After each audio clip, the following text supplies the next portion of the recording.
Hello everyone, and thank you for being with us again this week. Once again, school matters are at the top of the message, and what propels them, of course, is the decision we continue to study about reopening.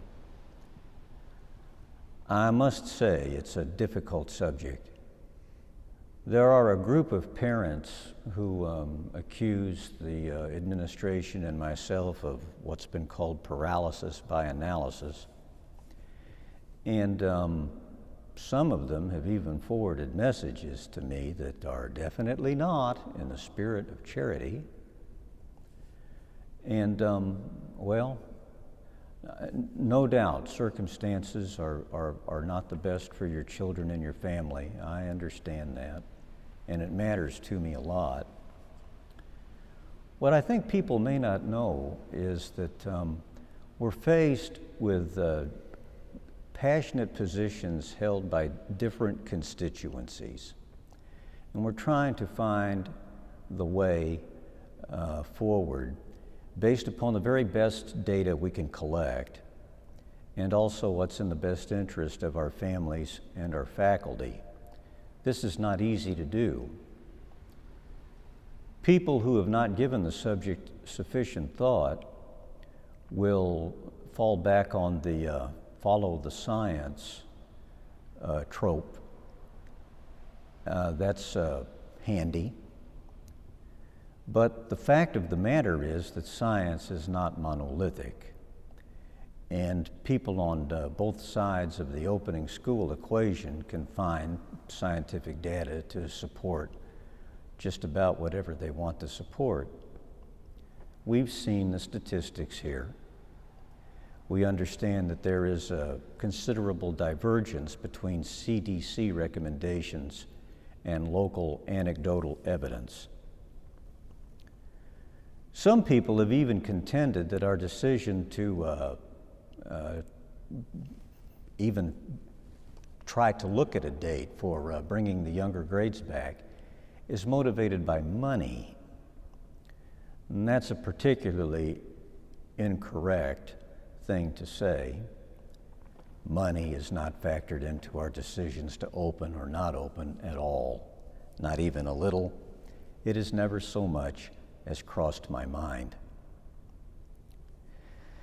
I have statistics here for the percentage of positive tests per 100,000 tested in the 3 zip codes that overwhelmingly constitute the school population. I can read them to you, but I don't much think it would do any good, because you'll come up with other statistics to contradict them. And believe me, statistics are out there to support every side of the argument. Again, science is not monolithic. Just that all 3 zip codes are over what the CDC considers to be the lowest risk. One of the zip codes is in fact very close to what is considered a high-risk category.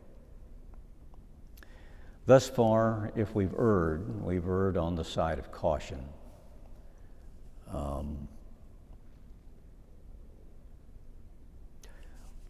We continue to look at it, and I assure you we're doing the best we know how to do.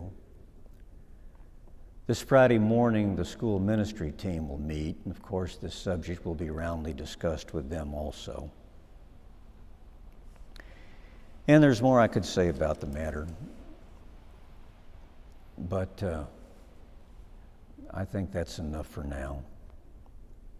I've exhorted everyone the last few weekends to please try to approach this issue with some degree of charity. Give us the benefit of the doubt. I think that to many of you have.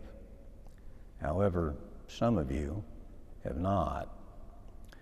And I have spoken with some of you face to face, and I'm happy to speak with anybody who wants to talk to me, although I'll tell you, it's awfully hard to get on my schedule. But I'm happy to try. I really am. I am, and Mary Coleman is, and Linda is, because we care. And given the history of this place, it is surprising and shocking that any of you would jump to the conclusion that we do not care. All right. I want to mention this. There is something called a My House workshop coming up from November 5th to 7th. It's for men struggling with compulsive sexual behavior problems.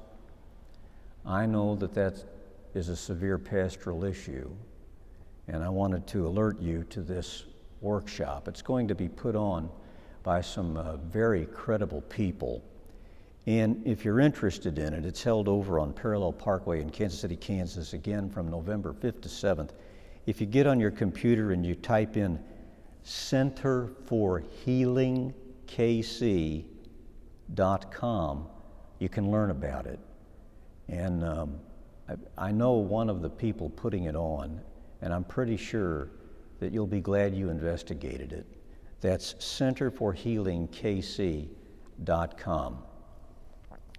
The last thing I want to mention is to remind you about our change in Mass times.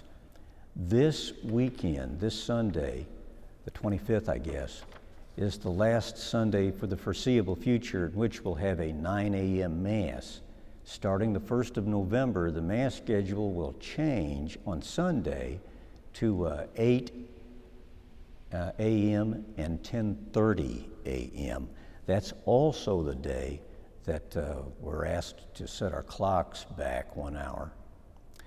Anyway, to talk about other matters pertaining to that and logistical difficulties, we're pleased to have with us our liturgy director, Alejandro Manzo.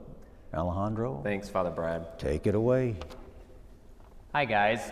This is addressed mostly to liturgical ministers. However, if you're not a liturgical minister, maybe stay tuned to the end of this and it might pertain to you.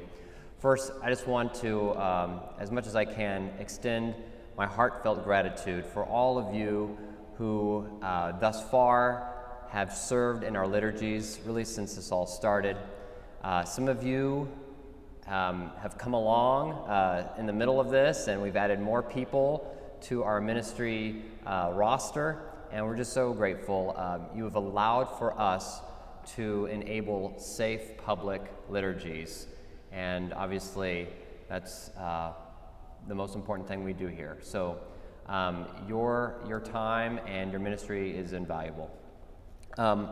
Because of the new Mass, we're going to need additional ministers, and we're also going to need to know from current ministers what your preferred Mass time is. Hopefully today you will all receive an email from me, and it's going to include a 4-question survey. It should take you less than 3 minutes to complete. First, it's for those who haven't returned yet, but might be interested in returning. You can let us know on that survey. And for those who have already returned, we also need you to fill that out, because you can let us know what Mass time you're able to serve, or times. Perhaps on any given Sunday you might be available or Saturday for different Mass times. And so for those of you who are in that position, that's always very helpful. It gives us lots of options. As far as scheduling for ministry, right now, Janet Ritter has been really managing that schedule, and she's been putting that schedule together each week at a time. So normally we used to do 3 months at a time. We've just been doing 1 week at a time. Well, with this additional Mass and more ministers involved, we'd really like to schedule a month out. So at the beginning of November, we hope to have a month schedule put out. So we're going to ask, once you complete that 4-question survey, we'll then ask for all of your availability at that time, and then we'll put out a schedule. And we're probably going to use that Ministry Scheduler Pro application that you can download on your phone, or it's that online software that manages scheduling. So, I really think that's it. You'll just expect an email from me with that survey, and that gives us a lot of information.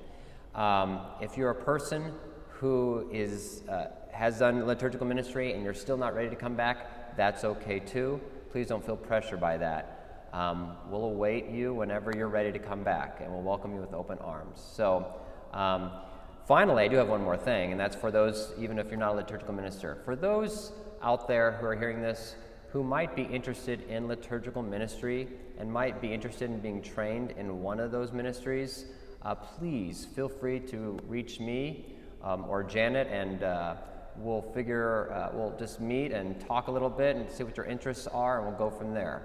So I think that's really all I have. Great. Well, I'm all talked out. Megan, can you think of anything we need to say? Not this week. Not this week. All right. Well, the kids will be here for the second school mass here coming right up, so we'll check out. All right, everybody. I'll see you next weekend, and I hope we'll have more cheery news to report. But until then, goodbye and God bless.